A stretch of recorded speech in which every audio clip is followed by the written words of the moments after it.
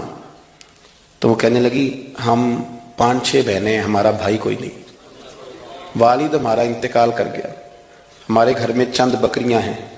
ابو بکر صدیق روز عصر کے بعد آتے تھے، امیر المومنین، اور ہماری بکریوں کا دودھ دھوتے تھے. کچھ ہم پی لیتی تھیں، کچھ بیچ کے گزارا کر لیتی تھیں.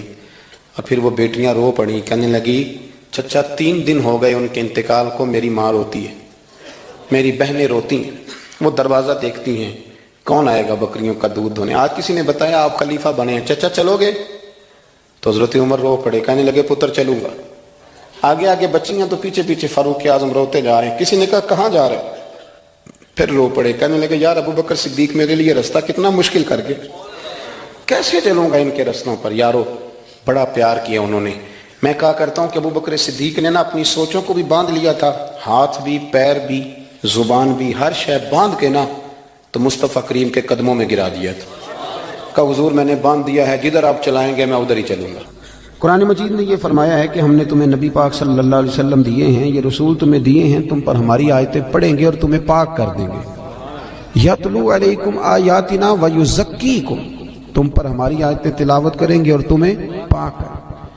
روحانی زندگی جو ہے نا، روحانی زندگی، اپنی روحانی زندگی. آپ کو پتہ ہے جس آدمی کو ڈاکٹر کہہ دینا کہ تو بیمار ہے، دوائی پابندی سے کھائے گا تو ٹھیک ہوگا، اس نے 2 تھیلیاں دوائی کی بنائی ہوتی ہیں، ایک گھر میں پڑی ہوتی ہے اور ایک اس نے گاڑی میں رکھی ہوتی ہے کہ دوائی میں نے کھانی ہے، نہ کھائی تو میں بیمار ہو جاؤں.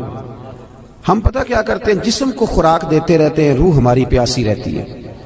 روح کی پیاس کیسے بجھتی ہے؟ قرآن پاک پڑھنے سے، ذکر کرنے سے. ادھر دیکھیں میری طرف. روح کی پیاس بجھتی ہے نبی کریم علیہ السلام کی نعت کو سن کر دل میں اتارنے سے. وہ والا جھوم نہیں جو نعت خاں کہتا ہے جھومو، تو ہم نے بھی تھوڑا تھوڑا جھوم لیا، پتہ کوئی نہیں وہ کیا کہہ رہا ہے. اور میرا کئی دفعہ نعت خاں سے بھی پوچھنے کو دل کرتا ہے کہ ویسے تجھے پتہ ہے تو کیا کہہ رہا ہے؟ اسے بھی نہیں پتہ ہوتا الا ماشاءاللہ. وہ بھی کہتا جا رہا ہے اور جھومنے والے بھی. چلے یہ جھومنا بھی خالی نہیں نفع والا ہی ہے، پر یہ ہے کہ وہ روح میں اتر جاتی ہے نا جب نعت شریف روح میں، پھر وہ دل سے باتیں کرتی ہے. یہ صوفیاء کو سرکار کی زیارت ہوتی تھی بڑی زیادہ، تو آج کل بہت سارے لوگ اس پر بھی اعتراض کرتے ہیں. وہ کہتے ہیں جی اتنی زیارت کیسے ہوتی تھی؟ تو میں کہتا ہوں یار بڑی سادی سی بات ہے. جو آدمی گاڑی چلاتا ہے رات کو خواب میں بھی گاڑی چلاتا ہے، یہ بات آپ کی عقل میں آتی ہے کہ نہیں آتی؟ جو آدمی دن کے وقت گاڑی چلاتا ہے رات کو بھی گاڑی چلاتا ہے، تو جو دن میں تکے کھانے نکلتا ہے خواب میں کئی دفعہ تکے ہی کھا رہا ہوتا ہے. آپ میری بات کو سمجھ لیں، پکی سچی بات ہے. جو سارا دن محبوب کو پڑھتے ہیں، محبوب کو سنتے ہیں، محبوب کو بیان کرتے ہیں، وہ رات کو بھی محبوب کی گلیوں میں ہی رہتے ہیں. یہ سادی سی بات ہے. اب آپ کی پتہ نہیں کیوں عقل میں نہیں آتی. یہ موٹی سی بات ہے. چرخہ جو بی بی دن کو چلاتی تھی، اگر اسے چرخہ نظر آ سکتا ہے تو امام سیوطی سارا دن حضور کی حدیثیں لکھتے تھے تو رات کو سرکار کی زیارت بھی کر لیتے تھے. ہماری جب روحانی زندگی مضبوط ہوتی ہے نا تو پھر ایک کام اور ہوتا ہے. قرآن مجید نے کہا کہ وَالْآخِرَةُ خَيْرٌ وَأَبْقَىٰ، آخرت تمہارے لیے بہتر بھی ہے اور باقی رہنے والی بھی. روحانی زندگی کا تعلق انسان کی آخرت کے ساتھ ہوتا ہے، وہ پھر تھوڑے تھوڑے کام نہ آخرت کے لیے بھی کرنے شروع کر دیتا ہے، یہ بھی اس کی روحانی زندگی کا حصہ ہوتا ہے۔ ورنہ تمہارے بہت سارے دینی کاموں میں بھی دنیا شامل ہوتی ہے، بہت سارے دینی کاموں میں۔ اور ہمارے صوفیہ نے ایک اور بات بھی لکھی ہے، فرماتے ہیں اگر آپ کی بہت شہرت ہونے لگ جائے اور لوگ بڑی عزت کرنے لگ جائیں اور بڑا آپ کو نوازا جانے لگ جائے تو پھر بھی ڈرنا، کہیں ایسا نہ ہو کہ ساری نیکیوں کا تمہیں اجر دنیا میں دے دیا جائے اور آخرت میں تمہارے لیے مشکلات بن جائیں، یہ بھی مقام خوف ہے۔ یہاں بھی ڈرو، ایسا نہ ہو کہ سارا اجر یہیں تمہیں دے دیا جائے۔ میرے بھائی غور کریں، روحانی زندگی آپ نے نا، آپ کا ایک بینک اکاؤنٹ ہوتا ہے، آپ کو پتا ہوتا ہے کہ میرے پاس کتنے پیسے ہیں، یعنی جس کی جیب میں جو کچھ ہوتا ہے نا اس نے پورا گنا ہوا ہوتا ہے۔ اور ہم بڑے سیانے ہیں، اب تو ہم نے ربڑ رکھے ہوئے ہیں، 50 والے نوٹ کو علیحدہ چڑھاتے ہیں، 100 والے کو، بڑے سمجھدار ہیں ہم، رات کو گن کے سوتے ہیں، کئی لوگ سویرے پھر گننا شروع کر دیتے ہیں، شاید بڑھ گئے ہوں۔ یہ ہمیں پتہ ہوتا ہے کہ ہماری جیب میں کیا، میرے مکان کی ویلیو کیا ہو گئی ہے، کتنے کا خریدا تھا، اب کیا ریٹ ہے، مجھے پتہ ہوتا ہے نا سارا۔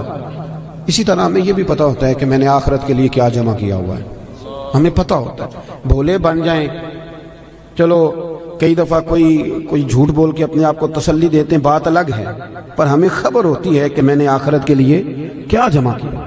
نبی کریم صلی اللہ تعالی علیہ وسلم کے جو غلام تھے وہ اپنی روحانی زندگی پر، روح پر بڑی سخت توجہ دیتے تھے، بڑی سخت ان کی توجہ ہوتی۔ حضرت عبداللہ بن حنظلہ رضی اللہ تعالیٰ عنہ اپنے گھر سے روتے ہوئے نکلے اور رستے میں شور مچا رہے ہیں، معاذ اللہ حنظلہ تو منافق ہو گیا۔ رستے میں جناب ابو بکر صدیق سے ملاقات ہوئی تو شور کر رہے ہیں، کہتے میں تو منافق ہو گیا ہوں۔ نے فرمایا کیا ہوا؟ کہنے لگا ابو بکر عجیب حال ہے نا کہ جب میں نبی پاک صلی اللہ علیہ وسلم کی بارگاہ میں ہوتا ہوں تو میرا نماز کو بھی جی چاہتا ہے، ذکر کو بھی جی چاہتا ہے، تلاوت کو بھی، میں دین کے قریب ہوتا ہوں، نکل کے آتا ہوں تو پھر دنیا داری۔ تو یہ تو 2 رنگ ہے میرے دل کے، یہ 2 رنگ ہے، ایک ہونا چاہیے تھا۔ حضرت صدیق اکبر کہنے لگے جو تیرا معاملہ یہ تو بہت سارے لوگوں کا ہے، چل نہ تیرے بہانے میں سب کا مسئلہ حل کرا کے لاتا ہوں۔ وہ کئی دفعہ بات ایک کرتا ہے تو بگڑی کئیوں کی بن جاتی ہے، چل نہ بہانہ تیرا لگاتے ہیں اور مسئلہ سب کا حل کراتے ہیں۔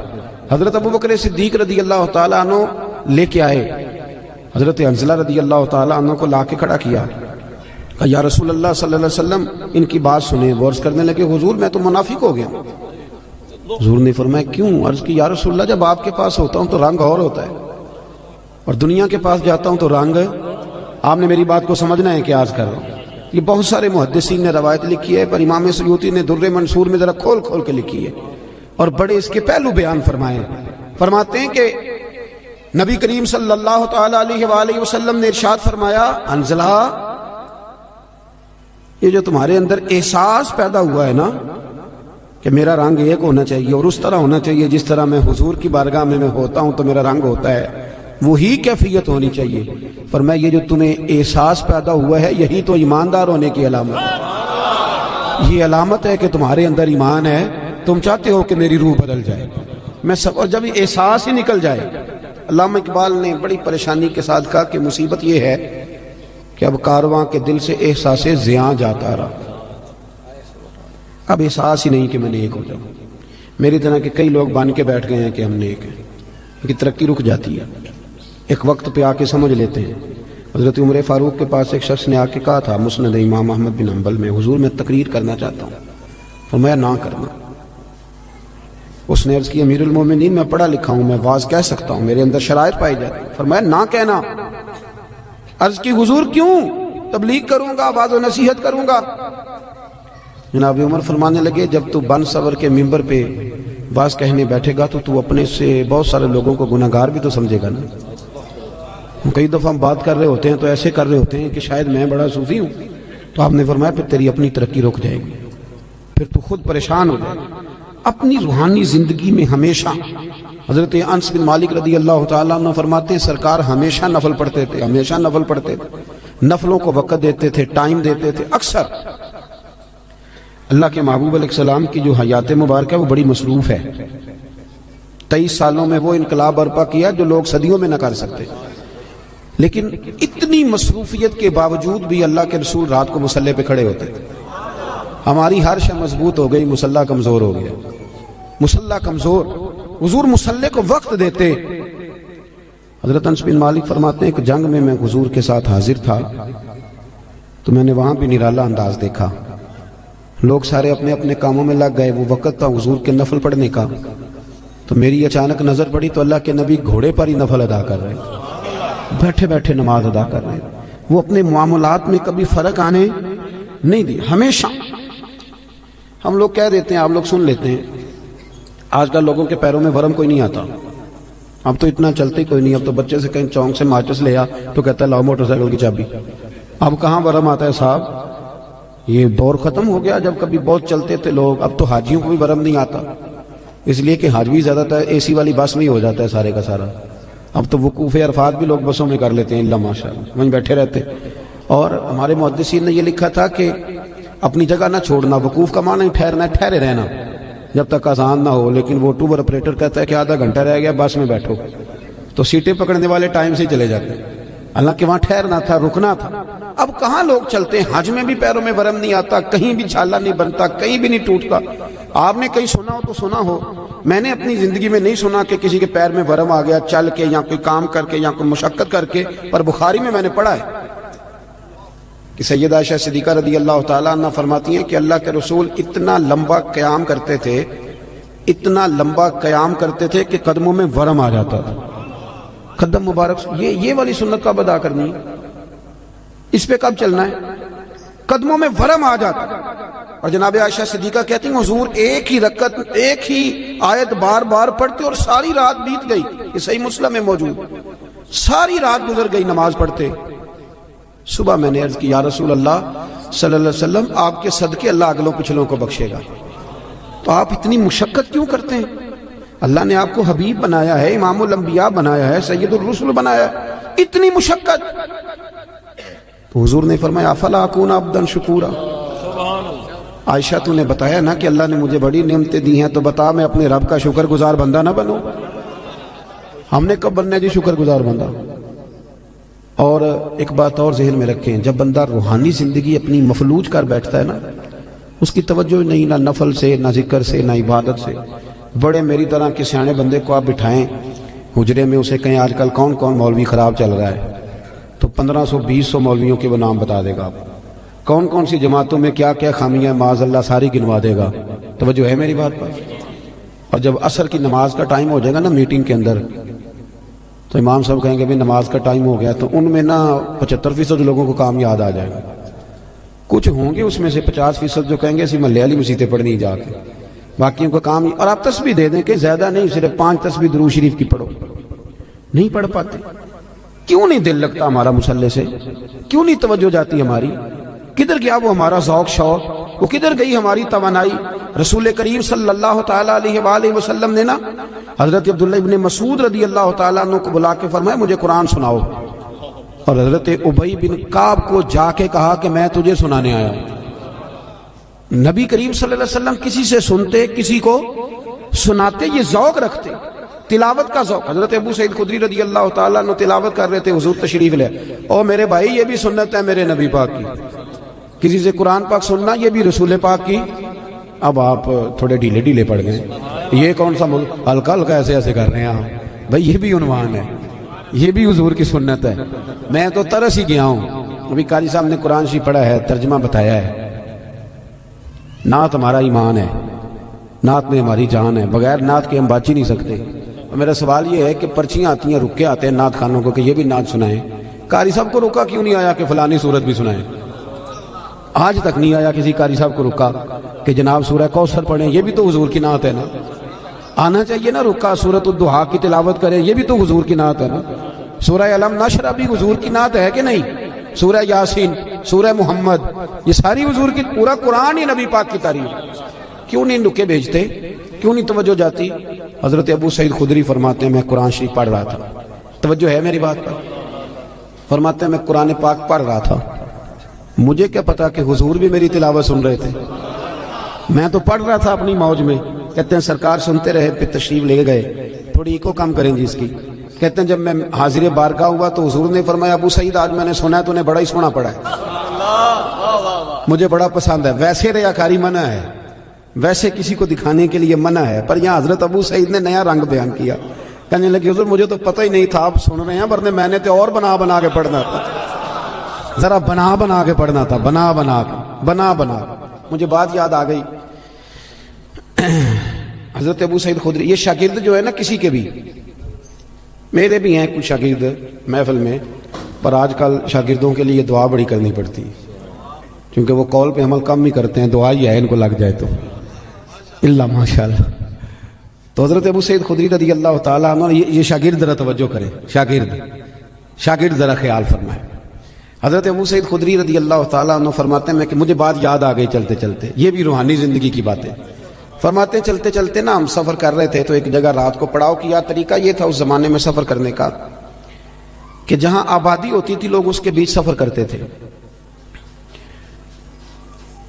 اس کے وہاں آرام کرتے تھے, اور جنگل ہوتا تھا وہاں سفر کرتے رہتے تھے. کئی دفعہ زیادہ رات کو بھی جا کے کوئی آبادی نظر آتی تو کوشش کرتے تھے کہ پڑاؤ آبادی میں کریں رات کا, تاکہ کوئی درندے وغیرہ تنگ نہ کریں.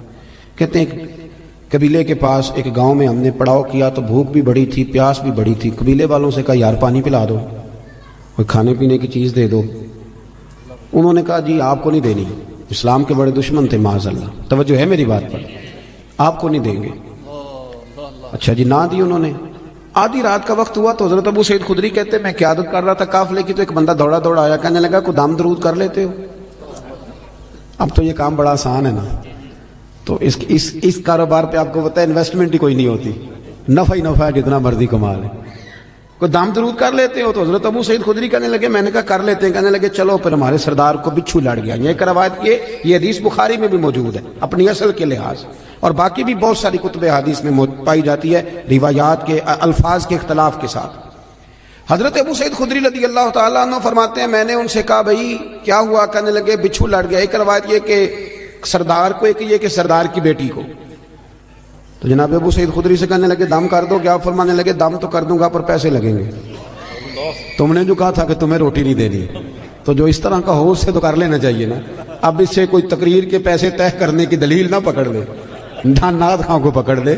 میں جہاں بات سنا رہا ہوں اس کو وہی رہنے دینا, کیونکہ ہم اپنی مرضی کی بھی استدلال کرتے ہیں نا. حضرت ابو سعید خدری کہنے لگے میاں پیسے لگیں گے. اب بندہ جب الجھ جاتا ہے تو پھر سارے پیسے دیتا ہے. اب وہ الجھے ہوئے تھے, پھنسے ہوئے تھے, کیا کرتے؟ کہنے لگے جتنے مرضی لینا, ساتھ تو چلو. حضرت ابو سعید خدری رضی اللہ تعالیٰ عنہ فرماتے میں ساتھ گیا, میں نے کچھ پڑھ کے پھونکا, شفا اللہ نے دے دی, شفا اللہ نے دے دی. وہ کہنے لگے جی بتائیں کیا لیں گے؟ میں نے کہا پہلے میرے سارے قافلے کو روٹی کھلاؤ, اور پھر 40 بکریاں لوں گا ایک دم کرنے کی. اے ریٹ دیکھا جا ذرا, کتنی بکریاں؟ اللہ آپ کو جزائے خیر عطا فرمائے, اللہ آپ کو برکت دے. میں نے کہا پہلے کہہ جو کوئی سے کوئی دلیل نہ پکڑ لے. اب حدیث آ گئی, یہ تو عرض تو کرنی ہے نا. حضرت ابو سعید خدری کہتے ہیں کہ روٹی بھی کھائی, پانی بھی لیا, 40 بکریاں بھی لی. اب صحابہ میں اختلاف ہو گیا, کچھ کہنے لگے لینی چاہیے تھی, کچھ کہنے لگے نہیں لینی چاہیے تھی. رائے کا اختلاف صحابہ میں بھی. ہمارے ہاں مصیبت یہ ہے کہ رائے کے اختلاف کو مخالفت بنا لیا جاتا ہے. اہل حق کے اندر جو اختلاف ہوتا ہے وہ تو رحمت ہوتا ہے, لیکن جرت نہیں کسی کی کہ ہماری رائے کے خلاف کو بندہ رائے. ہم تو اڑے ہوئے ہیں, بڑی بڑی چھوٹی چیزوں پہ اڑ جاتے ہیں. بہرحال اختلاف ہو گیا کہ لینی چاہیے تھی کہ نہیں لینی چاہیے تھی. اب جب بحث ہونے لگی تو حضرت ابو سعید خدری کہنے لگے یار کیوں بحث کرتے, چپ کر کے سو جاؤ. یہ چند فرلانگ پہ مدینہ رہ گئے, سویرے اتواد یہ نور میں داخل ہو جائیں گے. سرکار کی بارگاہ میں عرض کریں گے اگر تو حضور نے کہا نہ لینی چاہیے تھی تو پھر تو موج لگ گئی, اور اگر کہا نہیں لینی چاہیے تھی تو بکریاں واپس چھوڑ جائیں گے, کھانے کے پیسے دے جائیں گے. مسئلہ کیا ہے؟ سو جاؤ. حضرت ابو سعید خدری کہتے ہیں سویرے پہنچے حضور کی بارگاہ میں, اور جا کر کے نا تو میں نے ساری تفصیل عرض کی. کہتے جب میں سنا رہا تھا تو حضور مسکرا رہے تھے, اور اتنا مسکرا رہے تھے کہ دانتوں سے نور نکل نکل کے مسجد کی دیواریں روشن کر رہا تھا. حضور مسکرا کے سرکار فرمانے لگے ابو سعید مزہ بڑھایا تیری بات کا, بتا پڑھا کیا تھا؟ وہ جو اس کو آرام آ گیا تو پڑھا کیا تھا؟ میں نے کہا سونے کیا پڑھنا تھا؟ آپ نے ایک دفعہ فرمایا تھا سورہ فاتحہ میں شفا ہے, تو میں نے پڑھ کے پھونک دی. آپ نے سکھایا تھا, بتایا تھا, پھونک دی, اللہ نے شفا دے دی. تو حضور فرمانے لگے سورۃ فاتحہ میں نے سکھائی تھی نا. حضور آپ نے فرمایا پھر 20 بکریاں میری 20 تمہاری, پھر آدھی میری ہے آدھی تمہاری ہے, لاؤ ادھر رکھو. تکبیر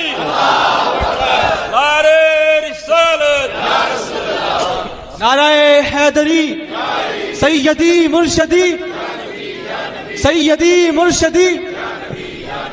یہ ہے روحانی زندگی کہ آپ کا قرآن کے ساتھ وابستگی ہو, دلچسپ. آپ یقین کریں, میرے پاس ایک صاحب آئے, کہنے لگے گھر میں بڑی پریشانی ہے, کچھ آوازیں آتی ہیں. تو میں نے کہا سورۃ بقرہ پڑھیں. کہنے لگے ایسا تھوڑی تکلیف کرے, مجھے ایک تعویذ لکھ دیں. میں نے کہا میں اس سے زیادہ بھی تکلیف کرنے کو تیار ہوں, پر میرے لکھے تعویذ میں کیا اثر ہوگا؟ تعویذ بالکل جائزہ دینا چاہیے, پر تمہیں وہ والا تعویذ دے رہا ہوں جو رسول پاک نے عطا فرمایا. حضور نے فرمایا سورہ بقرہ پڑھو, فرمایا جن کیا شیطان بھی تمہارے گھر سے دوڑ جائے گا. پر وہ وضو کرنا پڑتا ہے نا, قرآن شریف لانا پڑتا ہے. ہم اپنی روحانی زندگی کو بالکل چھوڑ بیٹھے, بالکل. ایک حافظ جی کل میرے سامنے قرآن شریف پڑھ رہے تھے, تو میں نے ان سے پوچھا پتر کیا کر رہے ہو؟ کہنے لگے روزے قریب آ گئے. میں نے ان سے کہا سنو, یہ بات ٹھیک نہیں تمہاری, بچے بدوں کو سنانے کے لیے یاد کر رہے, یہ چیز درست نہیں. مجھے شاگرد پڑھتے ہیں نا ہمارے پاس, تو میں درس نظامی کے طالب علموں سے کہتا رہتا ہوں کہ اگر مطالعہ اس لیے کرو گے نا کہ قوم کو سنانا ہے, واہ واہ کرانی, تو تمہیں کوئی چیز یاد نہیں رہے گی. اللہ بڑا غیور ہے. ان صلاتی و نسکی و محیایا و مماتی للہ رب العالمین. اپنی اصلاح کے لیے قرآن و سنت پڑھو, پھر جب تم ممبر پہ بیٹھو گے تو رب تمہاری زبان پر حکمت کے چشمے جاری کر دے. اب قرآن شریف اس لیے یاد کرنے کے لوگوں کو سنانا, چلیں یہ بھی ٹھیک ہے تراویح کے لیے, پر کچھ اتنا بھی تو پڑھے نا کہ میرا اللہ راضی ہو جائے, مجھے سکون ملے. اپنی روحانی زندگی پر محنت کریں. یہ دیکھیں کہ کتنے دن ہو گئے میں نے سنے ایک حدیث پاک, کچھ غریب لوگ اکٹھے ہو کے نبی پاک کی بارگاہ میں حاضر ہوئے. دیکھیں انہیں اپنے نیکی کے خزانوں کی کتنی فکر تھی. حضرت ابو ہریرہ رضی اللہ تعالیٰ عنہ کہتے ہیں انہوں نے غریبوں نے آ کے عرض کی یا رسول اللہ صلی اللہ علیہ وسلم, یہ امیر تو نیکیوں میں ہم سے آگے نکل گئے. حضور نے فرمایا وہ کس طرح؟ عرض کی یا رسول اللہ وہ زکوٰۃ دیتے ہیں, ہم پر فرض ہی نہیں. وہ حج کرتے ہیں, ہم پر فرض ہی نہیں. وہ صدقات و خیرات کرتے ہیں, ہم کر ہی نہیں سکتے, وہ تو گزر گئے آگے. اب کیا کریں؟ قربان جائیں محبوب کے سمجھانے کے طریقے. حضور نے فرمایا کان ادھر لاؤ. وہ غریب نہ حضور کے چہرہ نور کے گرد حالہ بنا کے کھڑے ہو. حضور فرمانے لگے سنو کان میں بات, رات کو جب سونے لگو نا تو 33 بار سبحان اللہ پڑھا کرو, پھر 33 بار الحمدللہ پڑھا کرو, پھر 34 بار سبحان. دیکھیں آپ کو یاد, اس کا نام کیا تسبیح ہے سبحان. اللہ آپ کو خوش رکھے. بڑی خوشی ہوئی آپ کی زبان سے لفظ سن. کہا یہ پڑھ کے سویا کرو رات کو.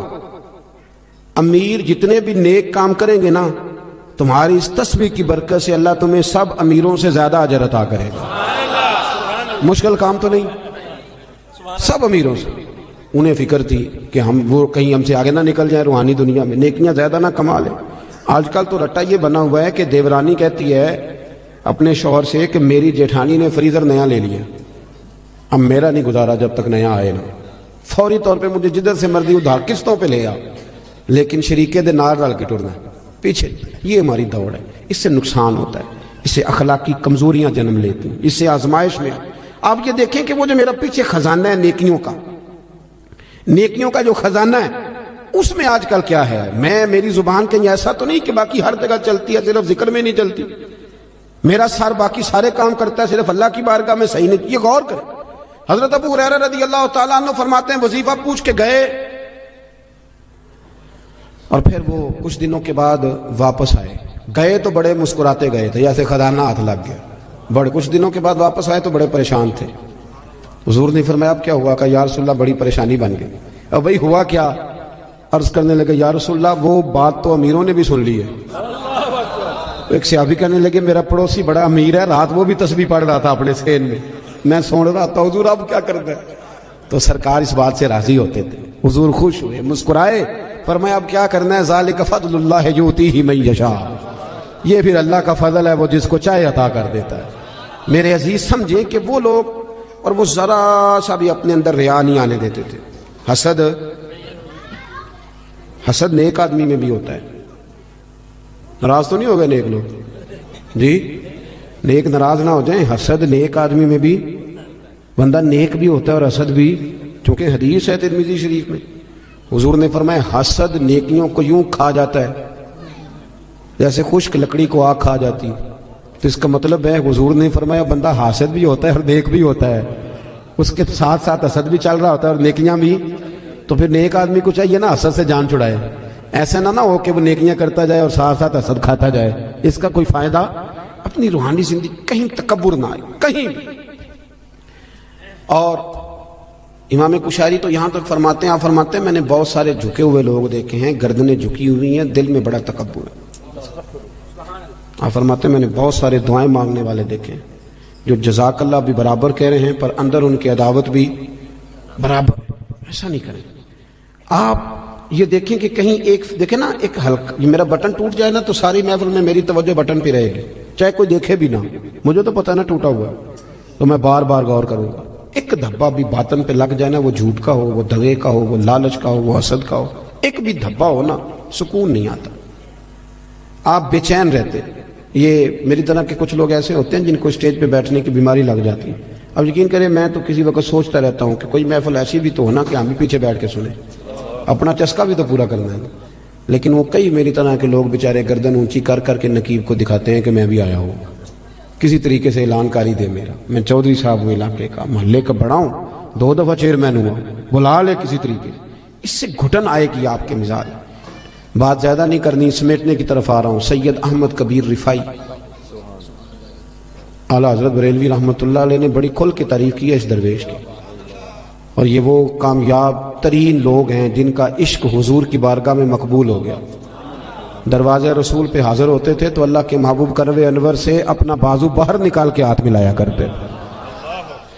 حضرت سید احمد کبیر رفاعی رحمۃ اللہ تعالی علیہ فرماتے ہیں کہ کسی نے کہا حضرت اتنا اونچا مقام کیسے مل گیا؟ تو آپ فرمانے لگے لوگ مجھے مفتی بھی کہتے تھے, عالم بھی کہتے تھے, کچھ لوگ میرے مرید بھی تھے, لیکن فرماتے ہیں میں نے ساری زندگی سب سے گناہگار مسلمان کو بھی اپنے سے افضل ہی سمجھا.